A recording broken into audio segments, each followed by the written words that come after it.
In a serene village, nestled between lush mountains and shimmering streams, lived a young man named Parth. Parth, known for his thirst of knowledge, his curiosity, and heart eager for wisdom. One morning, as the sun bathed the village in its golden light, Parth encountered an elderly Zen master, renowned for his deep insights and profound understanding of life's mysteries. With a heart full of questions, Parth approached the wise master, with his voice steady but eyes reflecting the weight of his thoughts. "Master," he began, "what are the things in life that we should always keep private?" The master's eyes twinkled with a knowing smile. He had seen many students come and go, each with their own journey, yet the thirst for understanding remained a common thread. He nodded gently, acknowledging Parth's curiosity, and sat beneath the shade of an ancient tree. "My young disciple," the master began with voice calm, yet filled with authority. "There are 7 things in life that should always be kept private. These are not mere rules, but sacred truths, which when honored, bring peace and clarity to one's soul." Parth leaned in closer, his mind attentive, eager to capture every word of wisdom. "First," the master said, "keep your intentions hidden. Intentions are the seeds from which your actions grow. When shared too soon, these seeds can be trampled by the doubts, opinions, and judgments of others. Allow them to take root in the quiet corners of your mind, where they can flourish without disturbance. Only once they have bloomed, may you reveal them through your actions." Parth pondered the words, realizing how often he had sought validation from others before acting on his own ideas, and how that had sometimes dulled his focus or discouraged him. He nodded in quiet understanding.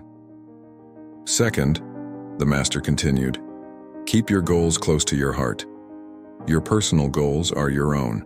When you share them, even with those who mean well, you risk having their fears and insecurities imposed upon your dreams.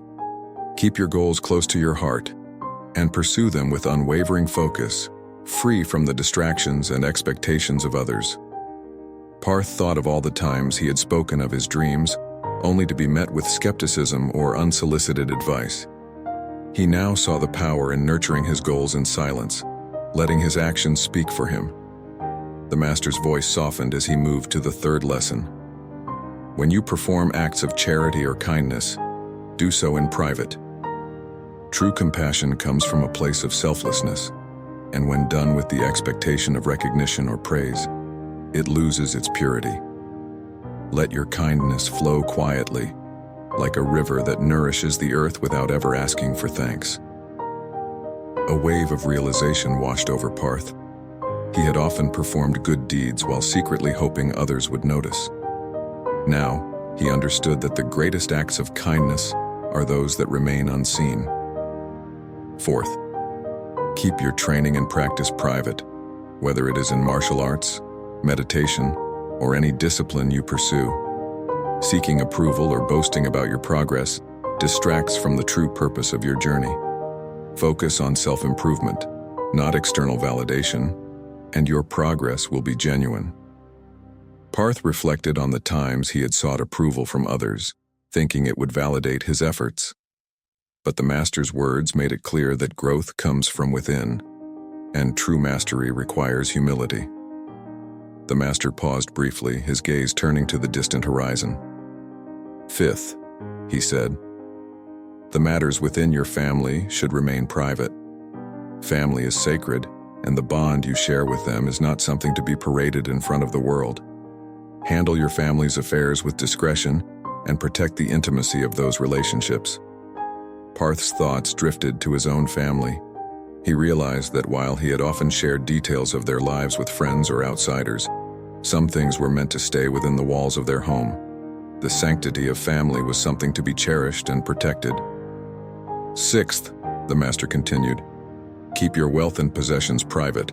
Flaunting material success only invites envy and can lead to unnecessary complications.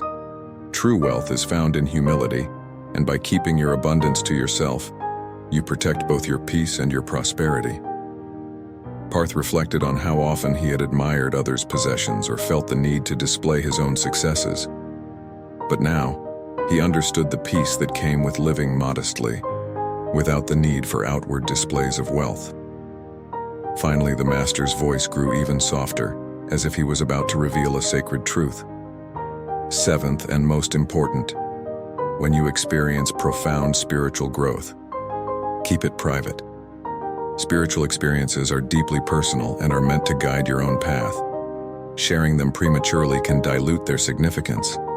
Let these moments dwell within you, allowing them to nurture your soul. As the master's words settled into the stillness of the air, Hiro felt a deep sense of peace. His mind, once clouded by the noise of the outside world, was now clear. He understood the wisdom of keeping certain things private, not out of secrecy, but out of respect for the sanctity of life's most intimate and sacred aspects. The sun, now lower in the sky, cast a warm glow on the two figures beneath the tree. Parth stood, his heart lighter but his mind fuller. He bowed deeply to the master, gratitude filling every fiber of his being. "Thank you, master," Parth whispered. The Zen master smiled gently. "Remember, young one, life's greatest treasures often bloom in silence. Cherish them, protect them, and allow them to guide your journey." With those final words, Parth left the master's side, a newfound wisdom shaping his steps. He understood now that not all things were meant to be shared with the world.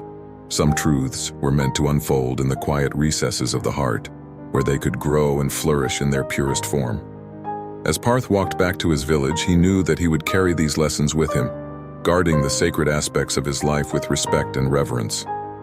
For in keeping certain things private, he would allow them to blossom into their fullest potential.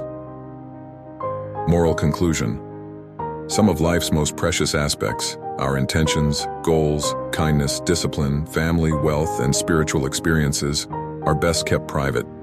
By protecting them from external noise and interference, we honor their purity and allow them to grow in their most authentic form. True wisdom lies in understanding when to speak and when to remain silent.